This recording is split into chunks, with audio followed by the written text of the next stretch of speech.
बहुत गंदा हुआ।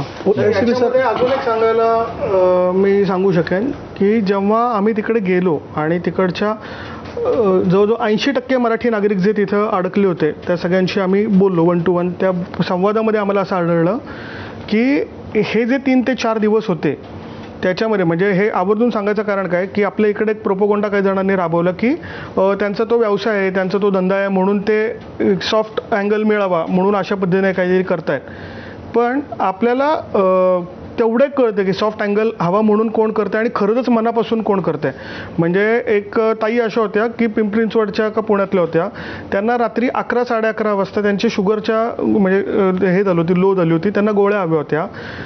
तर तिकडच्या एका ड्रायव्हरने श्रीनगरमध्ये एक मेडिकल बंद असलेलं, म्हणजे बंद असताना एक मेडिकल चालू करून त्यांना त्या गोळ्या उपलब्ध करून हॉटेलमध्ये आणून दिल्या आणि पुन्हा त्या गोळ्यांचे पैसे पण नाही घेतले. जेव्हा माणूस खूप मनापासून करतो ना तेव्हा तो ह्या एक्सटेंटपर्यंत नाही करत. असं प्रत्येकाचं आहे तिकडच्या. म्हणजे तिकडचे जेवढे हॉटेलवाले होते ना की ज्यांच्या म्हणजे त्या लोकांना खूप काळजी होती की आता नुकताच पर्यटन व्यवसाय वाढीला लागला होता. बऱ्याचशा हॉटेल्सने त्यांची कर्ज वगैरे घेऊन रिनोव्हेशन्स केली आहेत, अजून काय काय चांगलं चांगलं हॉटेलमध्ये केलेलं आहे. तर याच्यातल्या बऱ्याचशा लोकांना माहिती पण नव्हतं की आता उद्या आपल्याकडे पर्यटक येणार आहे की नाही. पण जेव्हा हे लोक एअरपोर्टला जाण्यासाठी म्हणून हॉटेल सोडत होते तेव्हा त्यातल्या 50% हॉटेल व्यावसायिकांनी या लोकांकडनं एकही रुपया घेतला नाही, की जिथे त्यांना माहिती पण नव्हतं की उद्या आपल्याकडं कोण पर्यटक येणार आहे की नाही. त्याच्यामुळे जे तुम्ही म्हणत होता ना की जर आकडेवारी जर काढली ना की ते काश्मीरींनी मदत केली का वगैरे वगैरे, तर कुठे जेव्हा अशी एखादी घटना घडते तेव्हा ऑफकोर्स त्याला स्थानिक सपोर्ट असतोच.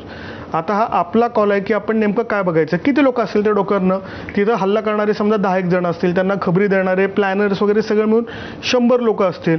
पण जेव्हा ही घटना घडली त्या घटनेपासून जे तिकडचे जखमी आहेत, जे यांच्या फॅमिलीज आहेत ज्यांना मारलं गेलं, त्या सगळ्या लोकांना एवढं खाली आणणं, त्याच्यानंतर जिथं त्यांचा पहलगाम त्या क्लब हाऊसमध्ये सगळ्यांची राहण्याची व्यवस्था केली होती तिकडं त्या प्रत्येकाशी बोलणं, त्याच्यानंतर ह्या लोकांनी एअरपोर्टपर्यंत येऊन सर म्हणजे मी त्या जगदाळीताई ज्या आहेत पुण्यातल्या त्यांची मुलगी सांगत होती, ते जेव्हा एअरपोर्टवरनं पुण्याला पोहोचले ना तेव्हा फोन जेव्हा त्यांनी चालू केला, त्यांचा जो तिकडचा स्थानिक ड्रायव्हर होता ना त्याचे 2 मिस कॉल अलर्ट पडले आणि फोनवरती त्यांनी जेव्हा कॉलबॅक केलं तेव्हा ते हे विचारत होता की ताई तुम्ही पोहोचला का पुण्यामध्ये सुखरूप, हे विचारायला मी तुम्हाला फोन केला होता.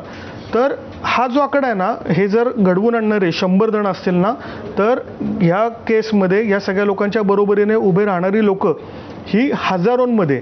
त्याच्यामुळं हा आपला निर्णय आहे की आपण नेमकं याच्यातलं काय बघायचं. जे लोक असतील 10-100 लोक, त्या लोकांना शोधून शोधून गन पॉईंटवरती घेऊन त्यांना इथं गोळ्या घालणं हे लष्कराचं काम आहे. पण ज्यांनी मदत केली त्या सगळ्या लोकांचं आपलं इथं स्थान निर्माण करून त्या लोकांच्या बरोबर उभं राहणं, एक सामान्य नागरिक म्हणून आपली ही जबाबदारी सरदला कायम वाटते. पण मला कोण सांगेल जाहीद, एकूण ह्या घटनेनंतर किंवा गेल्या काही काळापासून काश्मीरमध्ये जे काही ज्यांच्यामध्ये भारताच्याबद्दल भारत विरोधी भावना होती किंवा पाकिस्तानच्या बद्दलचं प्रेम तर कमी झालं होतं, पण ह्या घटनेनंतर त्यांचं